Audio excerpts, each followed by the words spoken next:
Why does the world need the New Development Bank? What impact has the bank made on global development cooperation? And why does Dilma Rousseff believe in the future of the bank despite skepticisms in the West about BRICS and related institutions? Welcome to a special edition of The Point with me, Liu Xin, coming to you from Shanghai. I'm pleased to be joined by Her Excellency Dilma Rousseff, President of the New Development Bank. Your Excellency, welcome to The Point and thank you for agreeing to the interview. We are in this very impressive headquarters building of the New Development Bank, but when we're talking about the bank, I'm sure we're not just meaning that the building is new, but the bank is new in different ways. Exactly what's new about the NDB of the New Development Bank? Some people are calling it the BRICS Bank. What's the connection? Can you help us understand? Bom, o banco é novo. É novo em dois aspectos. É novo porque tem só 7 anos, mas ele é sobretudo novo porque ele é uma nova plataforma. Uma plataforma que está focada principalmente, prioritariamente, nos países em desenvolvimento e nas economias emergentes. Nesse sentido, ele é um banco multilateral com um foco prioritário nos países em desenvolvimento. E, por isso, ele tem alguns compromissos, os compromissos de superar a lacuna que existe entre as imensas necessidades dos países em desenvolvimento e os recursos escassos que estão disponíveis. Então, ele é novo nesse sentido. Ele é chamado Banco dos BRICS porque ele inicia com os 5 países BRICS, que tinham uma importância específica em relação a este mundo do sul global. Por quê? Porque tinham 40% da população e quase um pouco mais de 25% do produto interno bruto. Então, ele tinha essa imensa conexão com os países do sul global, esses países em desenvolvimento e as economias emergentes. Daí que o acrônimo BRICS, que é Brasil, Rússia, Índia, China e South Africa, ele tem de se transformar em um nome. Ele se transforma em um nome. Por quê? Ele representa não mais esses 5 países, mas ele representa toda a possibilidade deste banco representar, de fato, essas economias ao se ampliar. Então, agora, a partir de 2021, nós temos mais 3 países, que é Bangladesh, o Egito e o Emirados Árabes Unidos.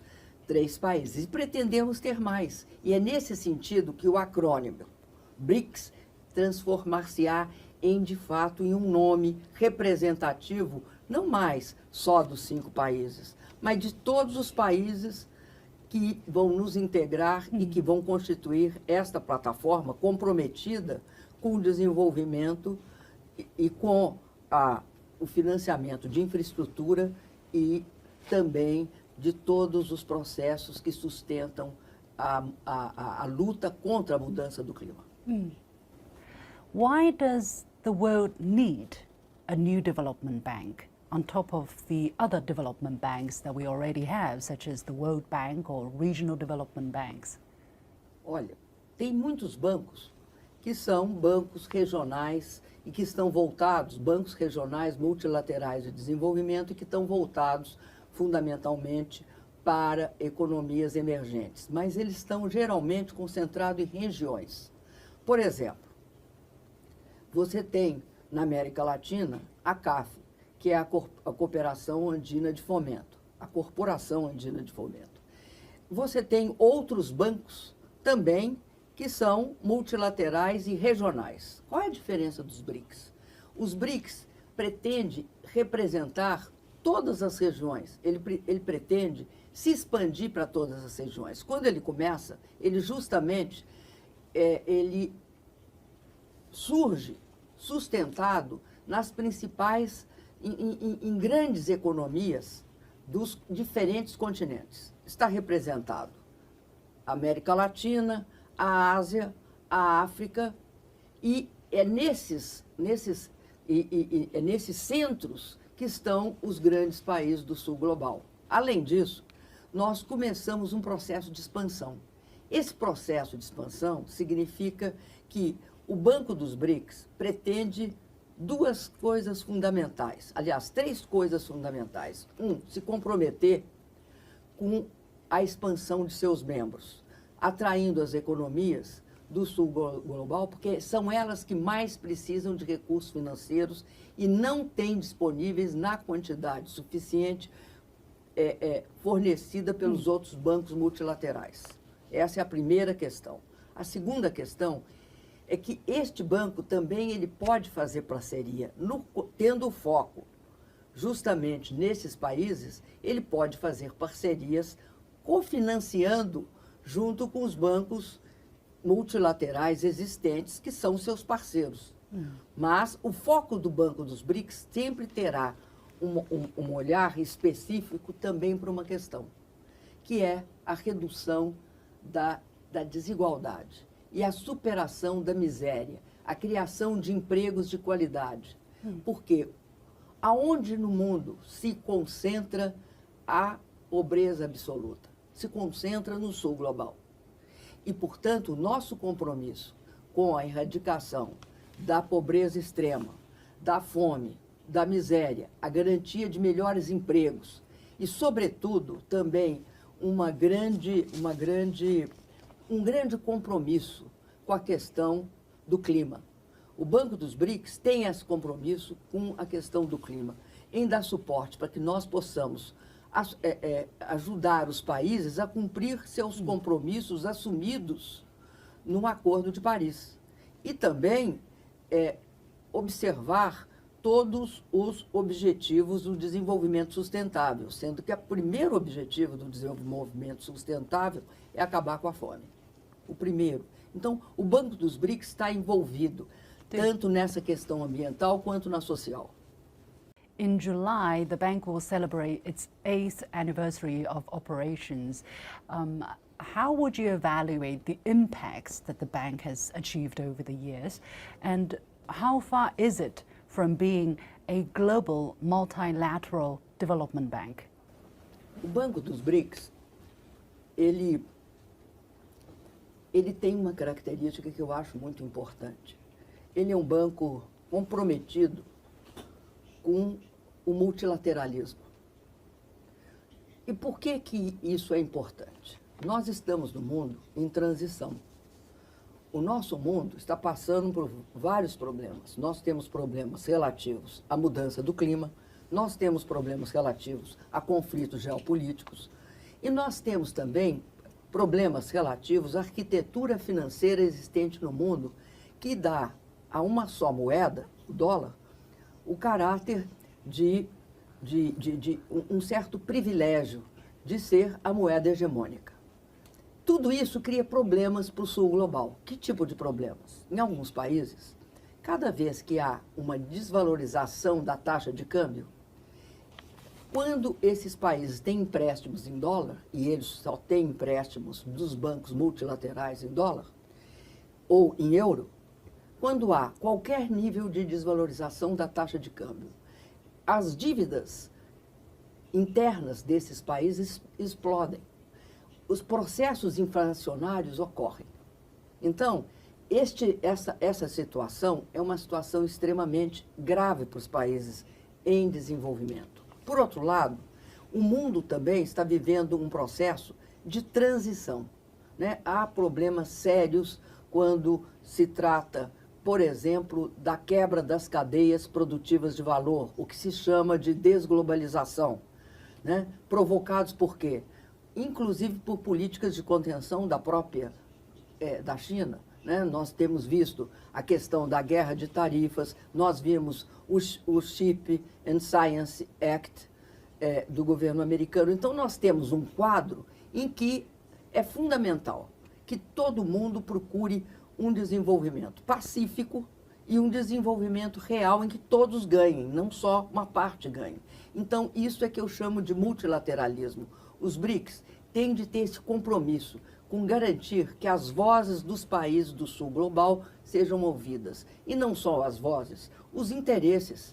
E esse imenso desafio, porque no Sul Global se concentra a maior parte da população do mundo. E no Sul Global se concentra também, né, a maior necessidade de uma industrialização de qualidade, a criação de empregos de qualidade. E para isso é necessário o quê? Infraestrutura. Infraestrutura, né? Logística, portos, aeroportos, estradas, rodovias, ferrovias. É necessário infraestrutura social. O Sul Global necessita de laboratórios, necessita focar na educação, melhorar as condições de vida do seu povo e as condições também de retomada de crescimento. Não há crescimento sem educação. E a China provou isso. A China, no seu imenso esforço de elevar a educação da sua população, foi capaz de, em 40 anos, se transformar na segunda economia do mundo. Então, este é um processo que todo o Sul Global pretende trilhar. 现在在美西方吧，还有一种论调认为金砖已经失色了，或者说金砖的动力不是那么强劲了。您怎么看待这些有一些人对金砖经济体或者新兴经济体的不看好的这样的一种情况？ Olha, eu acho absurda essa constatação. Por quê? Porque um dos países BRICS é o país que mais cresceu nos últimos 40 anos, que é a China. E os outros demais países integrantes do BRICS, por exemplo, a Índia, é um país que está apresentando também uma taxa elevada de crescimento. Há problemas em alguns dos outros países, né? Nós sabemos que há. Eu sei que há, porque no meu país houve um processo que reduziu o crescimento do meu país. Mas meu país é um país imenso, rico, cheio de riquezas, uma população determinada. Eu tenho absoluta certeza que os países da região BRICS vão crescer. Mas tem uma outra característica. Eu acredito que nós temos uma grande força, nós dos países BRICS, e também dos países do Sul Global. Os países BRICS estão aonde? No Sul Global. Eles representam esse sonho do Sul Global de crescimento também. E, mais do que isso, eu acredito que as regiões que mais crescerão nos próximos anos estarão ligadas justamente ao Sul Global. E eu acredito que é um absurdo ficar se perguntando se hoje a China diminuiu ou aumentou seu crescimento. O que está acontecendo na China é uma mudança do padrão de crescimento.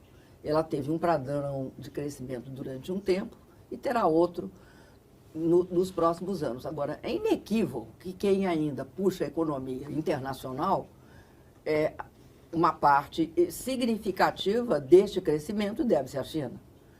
E a abertura após Covid-19 de todos os países do mundo, ela se faz num processo que não é súbito, mas ela se fará. E o que eu estou vendo aqui em Xangai é justamente esse imenso movimento no sentido de se ampliar esse crescimento. Então, eu acredito que essa é uma visão um tanto preconceituosa, um tanto no sentido mais de tentar desconstruir do que construir. E eu acho que hoje a perspectiva nossa é de construção.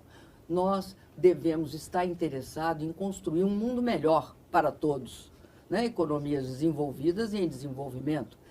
Mesmo as economias desenvolvidas hoje enfrentam problemas gravíssimos.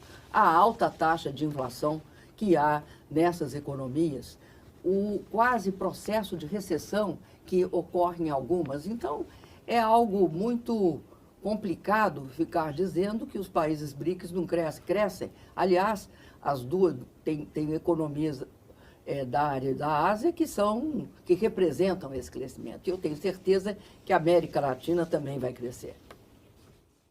The bank is headquartered along the Huangpu River from the headquarters, you can see the impressive skyline of Shanghai. What do you think China can offer to EMDS in terms of development experiences? And how does the bank plan to work with China to bring tangible deliverables to its member states?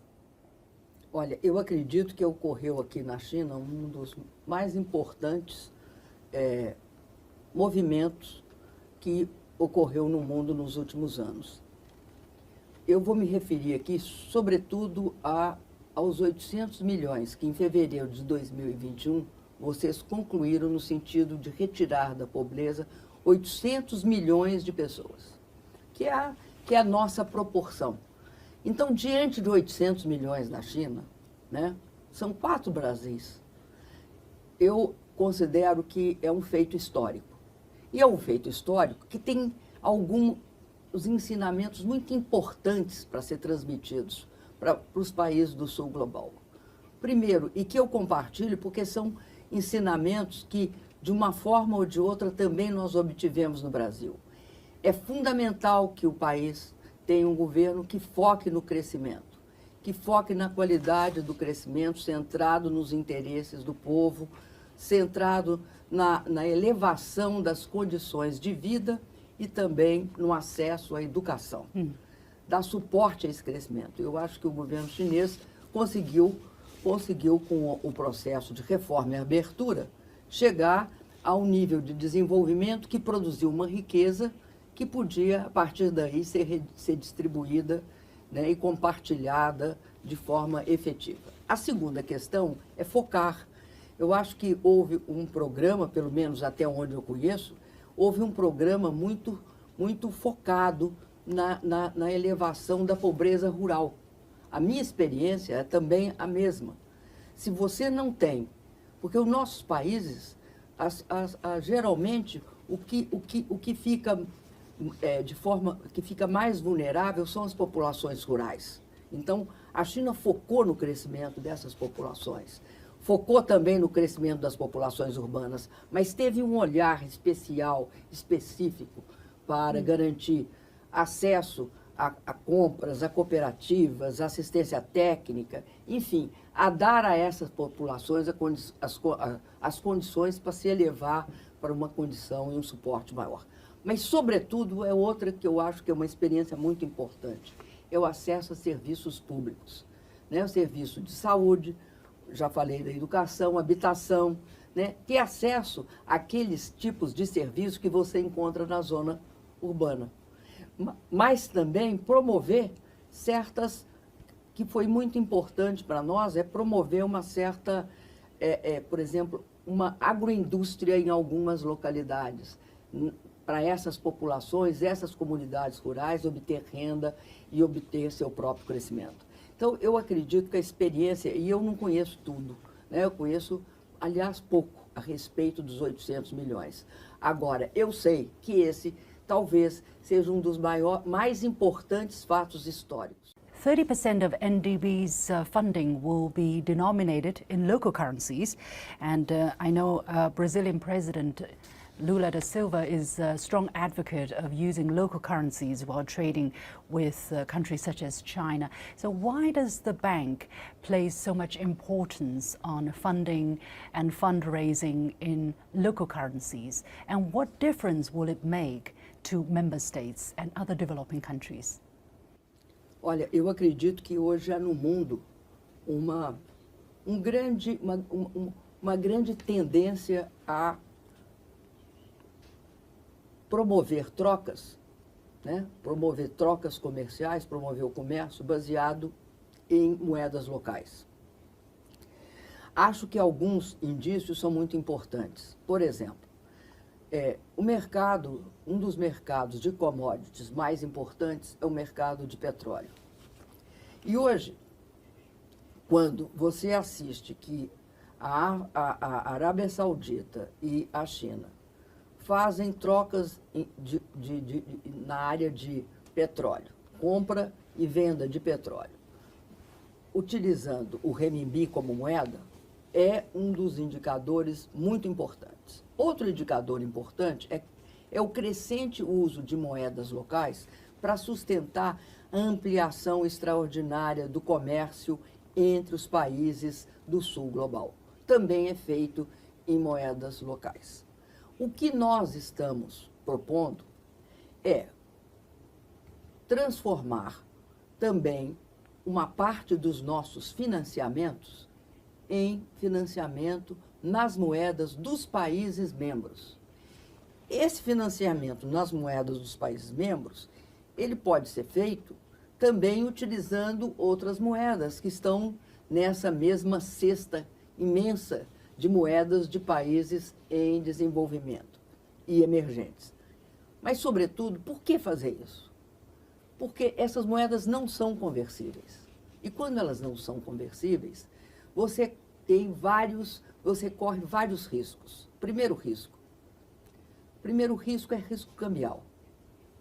O câmbio variou, você tem um impacto sério, um choque sobre as economias locais, principalmente quando há desvalorização das moedas dessas economias. Segunda questão é, se você fizer trocas em moedas locais e fazer empréstimos em moedas locais, você também pode emitir títulos em moedas locais. Com isso, você vai ampliar o mercado de capital das economias em desenvolvimento e emergentes. 3, você vai baratear o custo. Você vai baratear o custo porque você vai ter um custo em moeda local e o risco de desvalorização que implica em fazer um hedge e que implica um custo vai desaparecer. 4, e eu acho isso importante, você vai dar a essas economias um patamar para que elas possam fazer parcerias com o setor privado, porque o setor privado, quando ele não tem acesso à garantia soberana, ou seja, a garantia do país, do Estado, para tomar emprestado em dólar ou em euro, ele não tem acesso a um certo nível de financiamento. Então, moedas locais implica também melhoria do financiamento para as empresas desses países. Então, você tem um quadro muito, eu diria, vantajoso para essas economias de fazer esse processo. Isso não vai contra ninguém, porque muitas pessoas dizem, vocês querem fazer moeda local contra as outras moedas. Não, nós queremos fazer moeda local a favor, somando. O que nós não achamos correto é que haja esse absoluto privilégio de fazer todas as negociações em dólar ou em euro. Podemos fazer nas moedas que sustentam, né, que são a base do comércio, do investimento nos nossos países. Will you be welcoming new members to the NDB? Are there countries on the list yet? Olha, eu acredito que tanto países pequenos como médios e grandes, economias emergentes e países desenvolvidos, têm de ser avaliados e olhados pelo banco, pelo NDB. Porque no nosso acordo de fundação, os termos de um acordo que nós temos, que é a base, vamos dizer, uma espécie de constituição do NDB, está previsto que o foco principal do banco seja as economias emergentes e os países em desenvolvimento. 20% do banco é o limite máximo para países desenvolvidos. 80%, portanto, está destinado a esses países. O nosso foco atualmente é buscar, nós temos um projeto de buscar atrair os países, tanto da América Latina, as principais economias e mesmo as economias menores, porque você faz um mix, você faz uma combinação. Por exemplo, eu vou falar da minha região, né? Na minha região você tem a Colômbia, você tem o Chile, você tem o Uruguai, você tem a Argentina e o México, por exemplo, mas tem os outros países também. Mas eu estou dando alguns exemplos. O que nós vamos buscar é, ouvindo os demais membros, né? Porque você tem de escutar os países fundadores. Ouvindo os países fundadores, começar um processo de intensificação dessa expansão. Eu não vou te dizer especificamente o nome de cada país, porque cria um certo constrangimento. Eu vou falar um nome, não vou falar outro nome, então cria um certo constrangimento. Mas eu quero te dizer uma coisa. Para nós é fundamental vários critérios. Não é só o critério de como é que é a situação econômica dada pelo rating de crédito. Isso é importante. Mas é mais importante você olhar também o potencial de crescimento, a importância daquela economia na região. E quando for um país menor, você olhar a importância de você dar um suporte para esse país, ter acesso a financiamento, ter acesso a financiamento em infraestrutura, na atividade social, digital, né, e no meio ambiente. Então, há que combinar, né, as diferentes características dos países e perceber uma coisa: a nossa força está em quanto mais países do sul global nós pudermos atrair. E quero te acrescentar uma coisa. Por exemplo, o BRICS não é uma plataforma de financiamento. O Banco dos BRICS, esse banco, que o nome BRICS não significa mais 5 países, mas significa o sul global como um todo. Ele é uma plataforma de cooperação e de construção do multilateralismo. E nesse sentido é que eu acho que é uma plataforma que fará a diferença nos próximos anos. O mundo está em transição, uma nova ordem não nasceu inteiramente e a antiga não morreu inteiramente, mas o mundo caminha certamente para a multipolaridade e o multilateralismo. Thank you very much, Ms. Dilma Rousseff, President of the New Development Bank. Congratulations on taking on this new job, and we wish you all the very best. Olha, foi um prazer ser entrevistada por uma jornalista de tamanho nível como você. 谢谢 Thank you so much. 谢谢。